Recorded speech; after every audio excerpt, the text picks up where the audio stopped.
নোয়াপাড়া থেকে চৌগাছা গিয়েছিলাম। হঠাৎ করে কেনই বা চৌগাছাতে গেলাম, কাদের বাসায় গেলাম, কার সাথে গেলাম, কেন গেলাম, তার সম্পূর্ণটাই আজকে এই ভিডিওর মাধ্যমে শেয়ার করব আপনাদের সাথে। মূলত আমার অনলাইনে পরিচয় হওয়া একটা ভালোবাসার বোন, আমার এক আপু, সুমি আপু, তার বাবার বাসাতেই গিয়েছিলাম। আপুর বাবার বাসা চৌগাছাতে। তো আপুর সাথে কিন্তু আমার অনলাইনে পরিচয়, অ্যান্ড কালকে আমাদের ফার্স্ট মিট হয়েছিল সামনাসামনি। কিন্তু এর আগে আমাদের অনলাইনে কথা হতো ঠিকই, কিন্তু দেখা কখনো হয়নি। তবে আসলে কথা বলতে বলতে আপুর সাথে আমার বন্ডিংটা খুবই ভালো হয়, এবং এক পর্যায়ে আপু আমাকে তার বাবার বাসায় নিয়ে যাওয়ার প্রস্তাব দেওয়ার পর আমি বলেছিলাম যে আমার বেবিদের পরীক্ষা শেষ হলে যাব। তো অ্যাট লাস্ট বেবিদের পরীক্ষা শেষ হওয়ার পর আমি নওপাড়াতে এসেছিলাম, অ্যান্ড আপনাদের ভাইয়ার থেকে পারমিশন নিয়ে আপু আমাকে গতকাল তার বাবার বাসাতে নিয়ে গিয়েছিল। তো আজকে সেটাই শেয়ার করবো এই ভিডিওর মাধ্যমে আপনাদের সাথে। তাহলে চলুন দেরি না করে ভিডিওটা শুরু করা যাক। আসসালামু আলাইকুম everyone, this is me Seema from my little page, and welcome back to my new video. আশা করছি আপনারা যে যেখানে আছেন অনেক বেশি ভালো আছেন, এবং আমরাও ভালো আছি আলহামদুলিল্লাহ।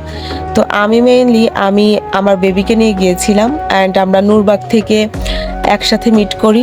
আপুর বেবিকে নিয়ে আসে, অ্যান্ড আমি নূরবাগে যাওয়ার পর সেখান থেকে আর কি বাসে করে চৌগাছা অব্দি যাই।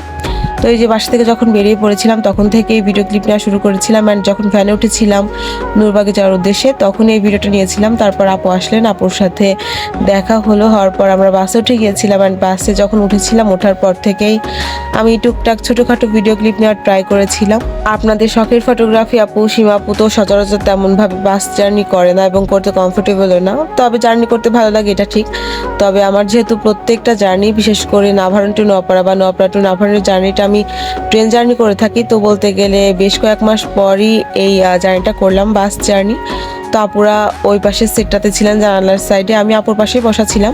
পরে অপোজিট সাইডটা ফাঁকা হয়ে যাওয়ার পর ওই সিটে জানালার পাশে বসেছিলাম, অ্যান্ড আমরা দেখতে দেখতে কিন্তু যশোর অব্দি চলে এসেছিলাম।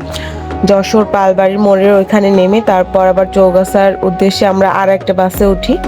তো আপুর বাবার বাসা কিন্তু চৌগাছা থেকে অনেকটা ভেতরে ছিল। তো এটাই যে চৌগাছা বাজার, এখানে নেমে পড়েছিলাম, অ্যান্ড নামার পর ভেবেছিলাম যে চৌগাছা বাজারের ছোট একটা ভিডিও আপনাদের সাথে শেয়ার করব। সেজন্য এই যে চৌগাছা বাজারের এই ছোট্ট ভিডিও ক্লিপটুকু আমি নিয়েছিলাম। তো আপনারা কে কোন জায়গা থেকে এই ভিডিওটা দেখছেন অবশ্যই কিন্তু কমেন্টসে জানাবেন। আর চৌগাছার কেউ আছেন কিনা আমার এই ছোট্ট পেজের সাথে যুক্ত, তারা কিন্তু অবশ্যই এই ভিডিওতে একটা কমেন্ট করে যাবেন। আমি কিন্তু আমার লাইফে ফার্স্ট টাইম চৌগাছা বাজারে গিয়েছিলাম এই প্রথমবার, অ্যান্ড ট্রাই করেছিলাম আপনাদের সাথে সেই ছোট্ট মেমোরিটা তুলে ধরার। অ্যান্ড যেহেতু একটা নতুন বাসায় যাব, তো মিষ্টি মিঠে না নিলে কি হয়, সেজন্য এই যে চৌগাছা বাজারে একটা মিষ্টান্ন ভাণ্ডার থেকে নিয়েছিলাম সাতক্ষীরা ঘটিয়ার থেকে মিষ্টি নিয়ে, অ্যান্ড তারপর একটা ভ্যান নিয়ে চলে গিয়েছিলাম আপনাদের বাসায়। অ্যান্ড যখন ভ্যানে করে যাচ্ছিলাম তখন একটা ছোট্ট ব্রিজ আমরা পার হয়েছিলাম, যে ব্রিজটা ছিল চৌগাছা বাজারের ওপরেই। এবং এটা আমি যে কপোতক্ষ নদের ব্রিজ সেটা আমি জানতাম না, অ্যান্ড পরে জানতে পারি যে এটা কপোতক্ষ নদ এবং নদের ব্রিজ। এটা আমি জানতাম যে ঝিকরগাছা পার হওয়ার সময় যেটা ব্রিজটা পার হয়ে যে নদীটা সেটাই কপোতক্ষ নদ, কিন্তু এই নদীটাও যে কপোতক্ষ নদের অংশ বিশেষ সেটা আমি কাল ক্লিয়ার হলাম। তো যাই হোক, ভালো লাগছিল। আপুদের গ্রামটা অনেক বেশি সুন্দর।